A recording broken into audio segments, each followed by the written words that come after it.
The story of America's 90mm gun did not begin in smoke or thunder. It began in silence, inside gray, echoing workshops where engineers measured the sky with pencils and calipers, trying to imagine a weapon that could strike something they could barely see. In 1938, as storm clouds were gathering over Europe, U.S. Army ordnance officers realized that the old 3-inch anti-aircraft guns that had once guarded coastal batteries were dinosaurs. Aircraft were climbing higher every year, bombers heavier and faster, their skins riveted with ambition.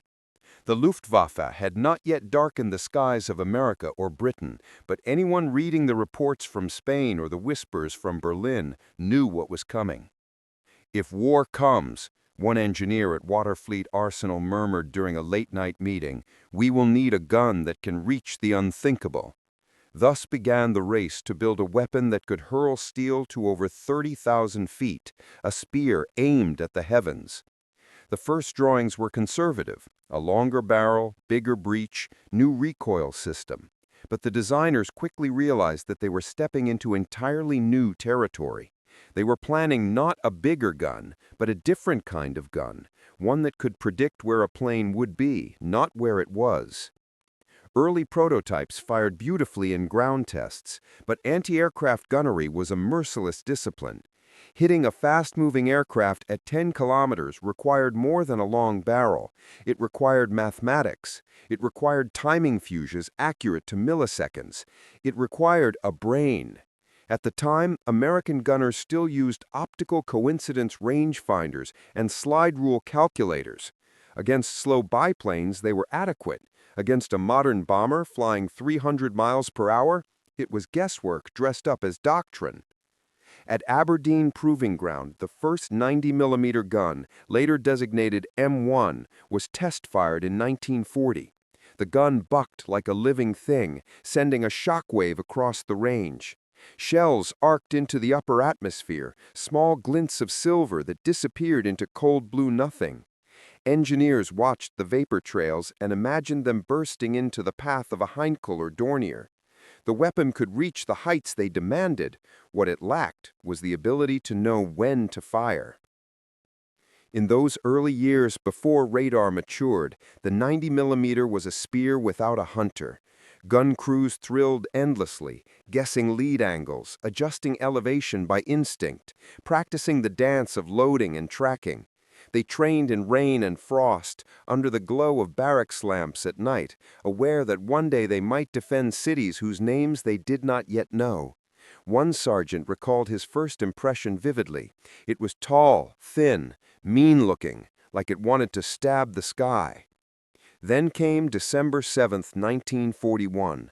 Pearl Harbor burned, and overnight the slow grind of development became a sprint. The United States was at war, and the Army Anti-Aircraft Command demanded batteries for every major industrial center: Detroit, Los Angeles, New York, Norfolk. The 90mm gun, once a theoretical tool, now became the backbone of homeland defense. Perhaps the Japanese would cross the Pacific with bombers. Perhaps the Germans would send raiders. No one knew, but the 90mm guns were planted like iron teeth around the coastlines. In those months, American fear and American ingenuity collided. Laboratories accelerated their work. New proximity fuses were tested. Prototypes of the SCR-268 radar provided crude range information. And in dusty warehouses, an early version of what would become the M9 ballistic computer hummed and clicked through equations too fast for human gunners to calculate. Engineers dreamed of uniting these elements, gun, radar, computer, into one killing system. But in 1942, such dreams were still smoke. Crews deployed with their guns but without radar guidance. They trained by tracking clouds and imaginary planes, moving the barrels silently while officers called out simulated bearings. Yet even without its future electronics, the 90mm immediately showed promise. It was accurate, rugged, and more powerful than any American anti-aircraft gun before it. In live-fire exercises over the Gulf of Mexico, practice drones found themselves shattered or crippled by bursts far above the waves. One observer described watching a salvo reach its peak altitude and explode in perfect symmetry. It looked like a silver halo forming at the edge of the world. By mid-1942, the 90mm M1 was deployed overseas for the first time. Crews set them up in sandbagged pits across North Africa, their barrels pointing toward skies buzzing with Luftwaffe reconnaissance planes. Without radar, the guns relied on sonar locators and spotters, old tools in a new war. But even so, German pilots reported something strange. Previously, they had flown at altitudes they believed safe from American flak. Now, black bursts were blooming far closer than expected. In one intercepted Luftwaffe message, a pilot warned, "The Americans have a new high-altitude gun. Do not underestimate its reach." They were only seeing the beginning. The true transformation, the one that would make German pilots gasp in disbelief, lay just ahead, in the arrival of radar SCR-584 and the M9 Director. These systems would turn the gun into a thinking weapon, one that could strike the sky with machine-guided precision. But Part 1 ends before that revolution. Here in 1942, the 90mm stands as a promise and a threat, an iron spear pointing upward, waiting for the moment when war in the sky becomes a war of mathematics. The Germans still believed altitude was safety. They had no idea how quickly that illusion was about to shatter. By the time 1943 dawned, the 90mm gun had muscle, but not yet a mind. It could throw steel higher than any American gun before it, but the problem of hitting something at those heights remained maddening. To strike a bomber at 25,000 or 30,000 feet, a shell had to meet it in the air at exactly the right moment, at exactly the right point, a three-dimensional intersection calculated in fractions of seconds. Human gunners could estimate, approximate, pray, but they could not match machines, not yet. The solution arrived in the form of two inventions that looked unimpressive on the outside, a fat, rotating dish called SCR-584 and a humming, clicking metal box known as the M9 Gun Director. Together, they would transform the 90mm gun from a high-altitude brute into the most advanced anti-aircraft weapon of its time, a system so sophisticated that German pilots believed it was seeing them, stalking them through the clouds. It began with the radar. SCR-584 was different from earlier sets, smaller, smarter, and astonishingly precise. Where older radars could only guess a plane's distance, the 584 could track it automatically, locking onto a target and following it across the sky like a predator. Its rotating antenna swept the darkness with pulses of radio energy, each ping bouncing off metal thousands of feet above and returning with information: distance, direction, speed, altitude. Inside the operator's van, the screen glowed a ghostly green. A blip would appear, faint, then bright, and the operator would lean forward, hands poised over the controls. "Target acquired," he'd say into a headset, "locking on." And once the radar locked, it stayed locked, even if the target dived into cloud banks or slipped behind hills. But seeing the target was only the first half of the miracle. The second half was predicting the future. That was the job of the M9 ballistic computer, a mechanical brain built of gears, cams, and spinning disks that turned raw numbers into firing solutions. It looked like nothing more than a heavy metal cabinet, but its guts were a symphony of engineering. Radar operators fed it data through cables, the M9 digested the inputs, calculated the target's trajectory, and issued commands to the guns: elevation, bearing, fuse timing. To a gun crew of 1943, it was nothing short of sorcery. One gunner from the 209th AAA wrote in his diary, "We don't aim anymore. The machine does. We just follow orders from a box." And the box was astonishingly fast. A Luftwaffe bomber flying at 320 miles per hour gave the M9 all the information it needed, allowing 90mm guns to fire not where the bomber was, but where it would be in the next few seconds. For the first time in American history, artillery was firing at coordinates that did not yet exist. When tested together at Fort Bliss in late 1943, the combination of SCR-584 plus M9 plus 90mm guns achieved something previously thought impossible: consistent hits on aircraft flying at over 10-kilometer altitude. During trials, observers watched in disbelief as drones were shattered mid-flight with accuracy so sharp it felt unreal. One officer, shaken, remarked, "It's like the gun knows where to shoot before we do." Word spread quickly across the Army. A new age of anti-aircraft warfare had begun. What had once required guesswork and perfect weather could now be done in fog, rain, or total darkness. The radar saw, the computer thought, the gun killed. By the spring of 1944, full SCR-584 batteries were being deployed to Europe. American crews trained with an intensity usually reserved for fighter pilots. They drilled radar acquisition, rapid target transfer, and coordinated firing.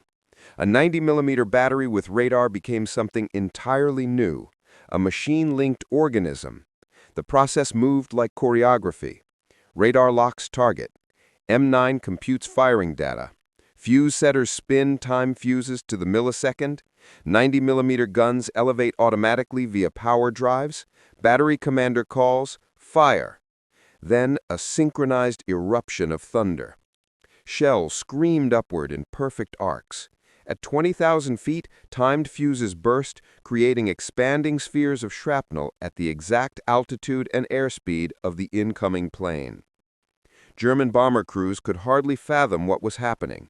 Reports from the Luftwaffe describe a weapon that seemed almost supernatural. "The Americans have a gun that follows us even when we cannot see the ground. Their flak is bursting at our exact height every time. It is impossible to escape." The first V-1 arrived over Antwerp just past midnight. No roar of engines, no formation of wings, only a buzzing, feral hum that rolled across the rooftops like an angry insect. To the people below, it sounded almost absurdly small for a weapon of war. To the American and British commanders gathered around the Antwerp docks, it was the sound of impending catastrophe. If the V-1s got through in numbers, the port, the lifeline of the Allied advance, would be strangled. Eisenhower's armies would starve of fuel, ammunition, and men. Antwerp had to be protected. Thus began Antwerp X, the most sophisticated anti-aircraft defense grid the world had ever seen. At its heart stood the silent giants, the American 90mm guns, guided not by men alone, but by radar, computers, and the cold precision of physics. The first bombardment stunned Allied intelligence.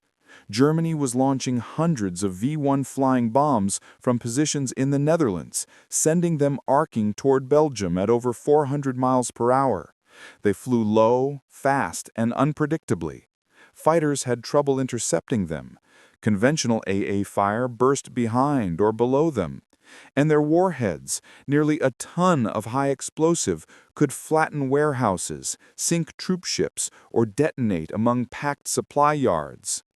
But the Americans had an answer, and it was already being unlimbered in muddy fields outside the city. Radar SCR-584 vans, M9 ballistic computers, rings of 90mm M1 and M2 guns, dozens of AA battalions, eyes fixed skyward. When the first radar-guided battery opened fire, it changed the course of the siege. The first kill. It happened at dawn. The radar screens glowed with a jittering blip approaching from the northeast. "Bogey incoming! Speed 350! Altitude 1,800 feet!" The operator nudged the tracking servo. The dot steadied. Seconds later, the M9 computer hummed into life, gears spinning, relays clicking like distant insects. Barrel angles shifted automatically. Fuse setters cranked their dials. "Battery ready," the commander whispered.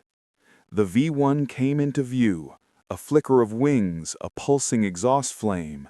It moved like no aircraft they had ever seen, stiff and relentless. "Fire!" 4 90mm guns spoke as one. Shells cracked the air, climbing into a precise envelope of sky. The first burst missed, but the second blossomed perfectly in front of the V1. Shrapnel tore through its thin skin. The flying bomb hiccuped, lost speed, and dipped like a puppet with its strings cut. Then it exploded. A dull orange fireball lit the horizon. Men in the gun pits exhaled for the first time in minutes. Someone laughed. Someone else muttered, "Jesus, it actually works." The first kill was followed by dozens, then hundreds. Building the sky wall. By late September 1944, Antwerp X was fully operational, a 360-degree shield composed of interlocking radar-guided batteries. Each gun position fed radar data to a central command post. When one tracked a target, others aligned for crossfire. The grid learned, predicted, and reacted faster than any human could. V1s came screaming over the horizon. The radar picked them up. The M9 solved their future. The 90mm guns destroyed them. Day after day, night after night, fire and math fused into a lethal rhythm. Crews became specialists in killing things they never truly saw. The V1 speeds were almost too fast for bare eyes. Operators often fired at icons on a radar tube, trusting the invisible hand of electronics to guide their steel. Veterans later recalled the eerie sensation of battling ghosts, weapons that could not fight back, flying straight into the jaws of an automated trap. In one 24-hour period, an American AA group shot down 91 V1s. In another, the British and Americans combined for over 100 kills. Even Luftwaffe observers were stunned. A German intelligence report, captured after the war, stated, "The American 90mm, with radar control, has become the most effective anti-aircraft gun in the world. Our flying bombs cannot defeat it." Inside the gun pits. Life for the crews was brutal. Antwerp in 1944 was cold, wet, and under constant attack. Radar vans were placed in open fields, their crews soaked by rain and blasted by icy winds. Inside, the glow of the cathode ray screen painted their faces green. Outside, the guns thundered so violently that the earth trembled beneath their boots. Gun crews slept in bursts of minutes between alerts. Some stood watch for 36 hours straight. The V1s didn't come in neat waves. They came whenever German launch crews upstream managed to fire them. Gunners wore cotton in their ears and grease on their hands. Fuse setters worked with blistered fingers. Radar men lived under stress that could not be described. The constant buzz of the magnetron, the pressure to track a target whose arrival meant death for thousands. And yet, there was pride, fierce pride. One battery commander wrote in a letter home, "We are not fighting men. We are fighting machines built to kill civilians, and we are stopping them." The pilot's perspective. Though the V1s carried no pilots, other German aircraft still roamed the Belgian skies. UU-88 Night Raiders, Me-410 Intruders, even Me-26 jets testing Allied defenses. These pilots quickly learned what the V1s had taught. The 90mm guns were no longer blind. At 20,000 feet, they expected to be safe. They were not. One Luftwaffe pilot described his terror in a post-war interview. "We were above the clouds, above the searchlights, and suddenly black bursts appeared directly in front of us. Not below, not behind, directly ahead. It was impossible. It was as if the Americans were reading our minds." SCR 584 had locked onto him with mercy. The M9 had predicted the exact point of interception. The 90mm had delivered. He barely survived. Victory in the Sky War. By early 1945, the numbers were staggering. Over 14,000 V1s launched at Antwerp. More than 12,000 intercepted or destroyed. most of those kills credited to radar-guided 90mm guns. Never in history had artillery achieved such precision at such altitude and speed. The Germans had hoped to flatten Antwerp. Instead, they had flown their deadliest weapon straight into the greatest air defense system ever built. And it had been built not by engineers alone, not by soldiers alone, but by both, a fusion of human resolve and electronic brilliance. The 90mm gun had become more than a weapon. It had become a wall in the sky. Part 3 ends with Antwerp saved, the V-1 threat blunted, and the German High Command baffled by how far American guns could reach. But the war was not over, and the 90s were about to face new threats in new skies. They were not imagining it. The 90mm battery was the first true automated anti-aircraft weapon system in the world, an analog ancestor of modern surface-to-air missiles. And yet, behind the mathematics, it was still men who made it work. The radar van shook in storms. The M9 jammed if dust slipped into its gears. Fuse setters froze in winter nights, turning dials with numb fingers. Radar men lived under stress that could not be described. The constant buzz of the magnetron, the pressure to track a target whose arrival meant death for thousands. And yet, there was pride, fierce pride. One battery commander wrote in a letter home, "We are not fighting men, we are fighting machines built to kill civilians, and we are stopping them." Part 2 ends on the eve of the greatest test the 90mm system would ever face, the defense of Antwerp, the battle where American radar and steel would meet the German V-1 flying bomb in a duel that pushed physics, electronics, and human nerves to their limits. The Germans thought altitude and speed would protect their weapons. They were wrong. The 90s were about to prove just how far and how high they could reach. If German engineers studied the M1911 in sterile laboratories, German soldiers met it in the dirt, smoke, and terror of real battle.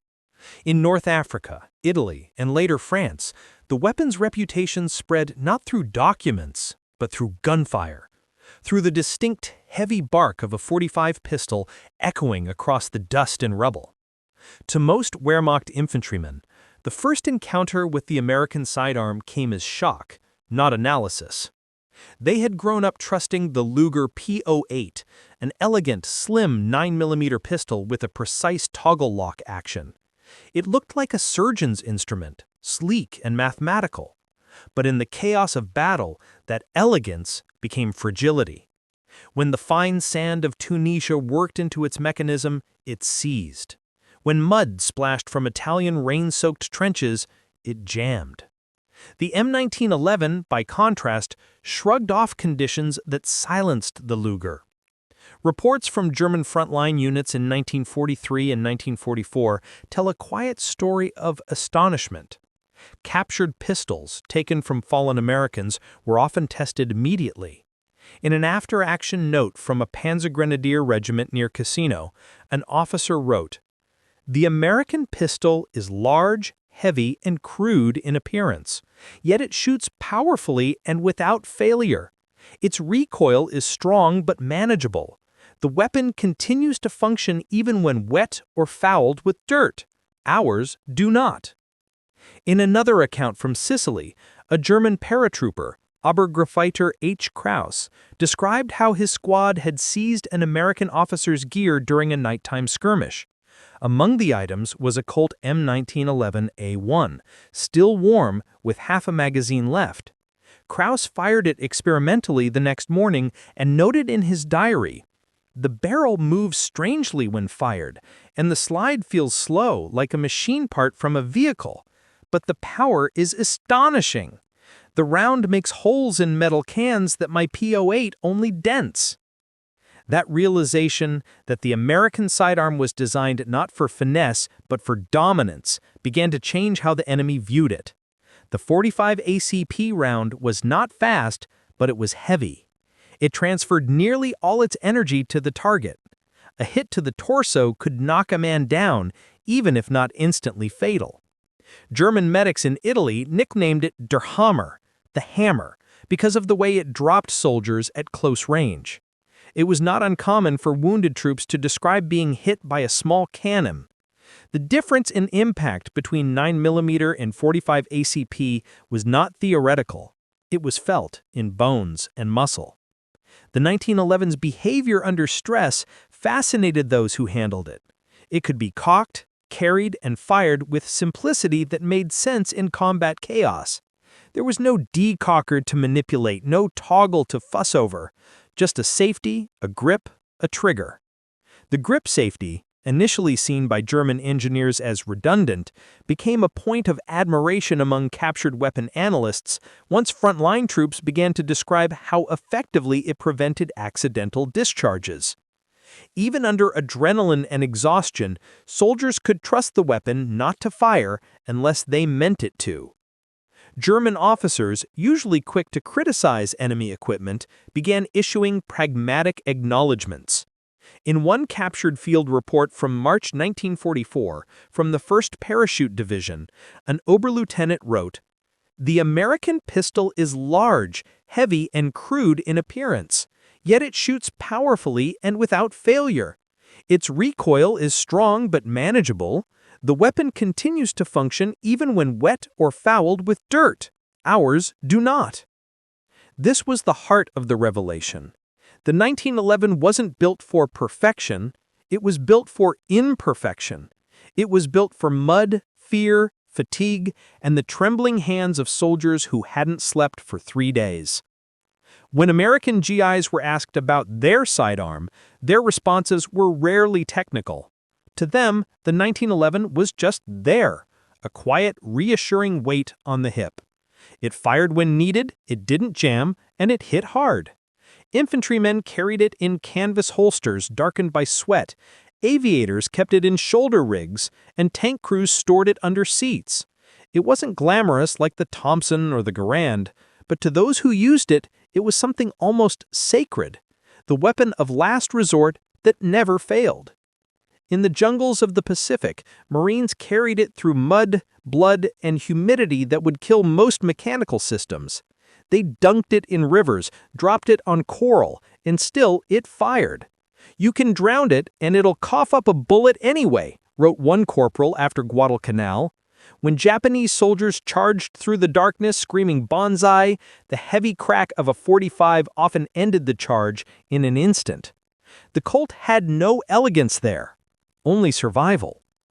In Europe, the pistol became a symbol of American directness, functional, rugged, and unpretentious. German troops noticed that U.S. officers and NCOs often carried their M1911s openly, not as status symbols, but as tools. A Wehrmacht prisoner interrogated in Normandy commented, almost admiringly, "The Americans treat their pistols like we treat our shovels, useful things, not treasures." Field comparisons soon found their way back to the laboratories. Engineers began to correlate combat reports with test data. The Luger, though legendary, was too sensitive for trench conditions. The Walther P-38, introduced as its replacement, solved many of those issues but remained more mechanically complex and required cleaner ammunition. The M1911, on the other hand, seemed almost indifferent to care. German testers discovered that its looser tolerances allowed dust and powder fouling to escape rather than bind. Its recoil spring was heavy but perfectly tuned for the .45 cartridge, cycling even weak or dirty rounds. Its feed ramp was mirror smooth, guiding cartridges with unerring reliability. When compared side by side, the philosophical divide between the two nations' weapons was stark. German pistols were precision instruments. The American Colt was a tool built to endure abuse. One was designed for controlled conditions, the other for chaos. The Germans realized too late which philosophy belonged to the future. By 1945, the Colt had earned a fearsome reputation. German soldiers learned to recognize its sound, a slower, deeper report than the sharp crack of 9mm fire. In ruined French towns and forests, that sound meant one thing: An American officer or paratrooper was close, and death was near. "The man with that pistol does not miss," when captured German private said after the fall of Aachen. "We can hide from rifles, but not from that sound." For the Americans who survived, the M1911 became more than a weapon. It became a bond between soldier and engineer, between the hands that forged it and the hands that fired it. Its simplicity gave it a kind of soul. In foxholes, pilots' cockpits, tank turrets, and bomber planes, men who had never met John Browning nevertheless trusted him with their lives. The Germans had measured the 1911 with calipers and gauges, dissected it on benches, and admired its machining. But in the end, the true revelation came not in laboratories, but on the battlefield, in every muddy trench where a pistol fired when it had no right to. To the men who fought against it, the 1911 was a problem they could not engineer away. To the men who carried it, it was proof that a well-made machine could become something more, a companion, a last defense, and a testament to a design that understood war better than any blueprint ever could.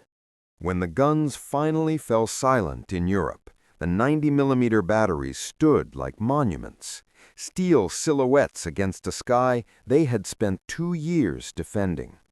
Their barrels were blackened, their breech blocks worn, their radar vans dented from months of mud and storms. But they had done what few weapons in history could claim. They had turned the impossible into routine. They had hunted machines faster than any pilot, seen through clouds thicker than any searchlight, and struck aircraft flying at altitudes once considered sacred. The war in the air had been reshaped by a simple equation: radar plus mathematics plus steel. But the legacy of the 90mm gun did not end with the defeat of the V-1 or the collapse of the Luftwaffe.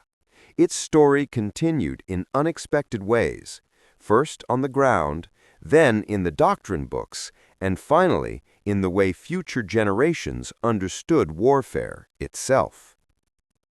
From sky killer to tank killer. As the Allies closed in on Germany in 1945, the battlefield shifted. The Luftwaffe was dying, its wings clipped by fuel shortages, pilot attrition, and the relentless precision of Allied air defenses. But the German ground forces still had teeth, the teeth of tigers, panthers, and Jagdpanthers guarding the approaches to the Rhine. It was here that the 90mm gun found a second life. Commanders had suspected for years that the 90mm's high muzzle velocity could make it an effective anti-tank weapon, but the urgent needs of air defense had kept it locked in its skyward role. Now, with radar-guided AA fire less critical and the push into the heart of Germany intensifying, the guns were reassigned. Crews dug them into concealed pits overlooking crossroads. Others mounted them on half-tracks or on ad hoc platforms. A few were even fitted into makeshift tank destroyers. The transformation was shocking. In live fire tests against captured German armor, the 90mm punched through Panther front plates and even the sloped armor of a Tiger II's turret cheek at combat ranges. The same shell that could burst into 1,000 fragments at 35,000 feet could also pierce 150mm of Panzer steel.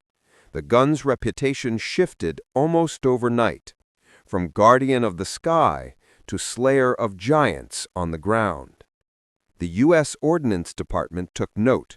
Future anti-tank vehicles, including the famed M36 Jackson and the upcoming M26 Pershing, used the 90mm as their main armament.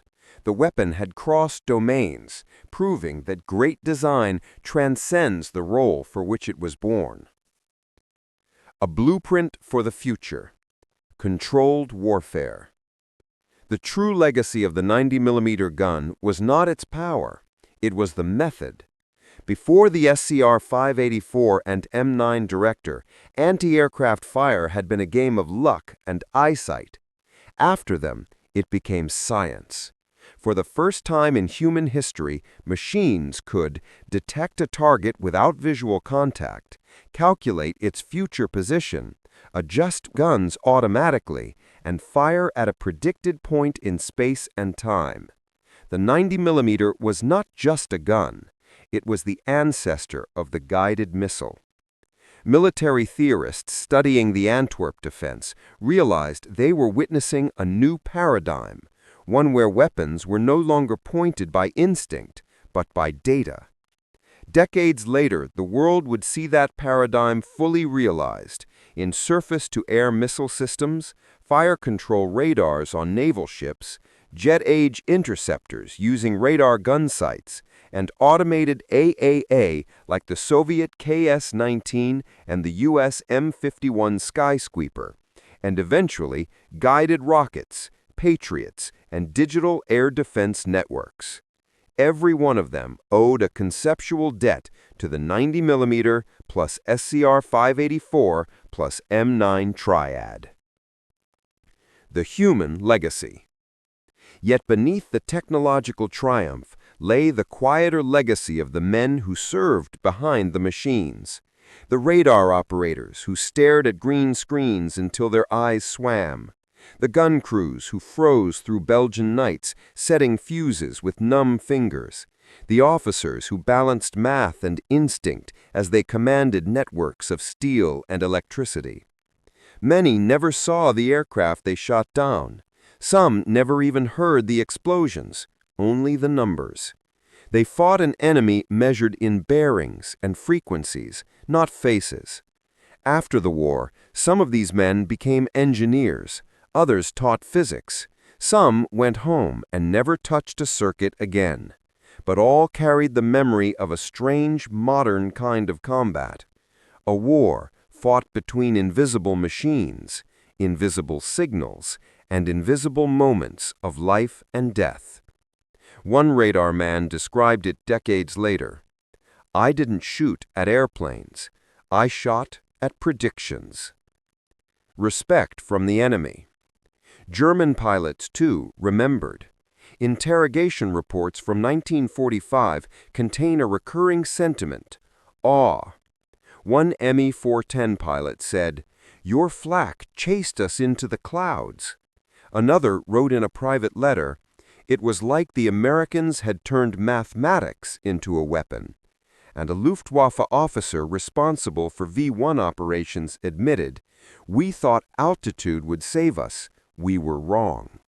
Respect, in war, is measured in losses, and the 90mm gun earned the enemy's respect the hard way. The final image. In the spring of 1945, as victory drew near, a 90mm battery outside Antwerp was ordered to stand down. The radar van powered off with a long electronic sigh. The guns were lowered for the first time in months. The crews gathered around them in silence. Above them, the sky, once filled with the drones of V-1 and the thunder of enemy bombers, was empty, clear, quiet. One sergeant reached out and tapped the cool metal of the barrel. It reached higher than any of us ever thought, and it saved more than we will ever know. The others nodded, because they understood. The war might have been won on the ground, but part of victory had been written in the quiet, invisible, mathematical fire of the 90mm guns. The Germans believed altitude was safety. The Americans proved altitude had a limit, and the 90s reached it.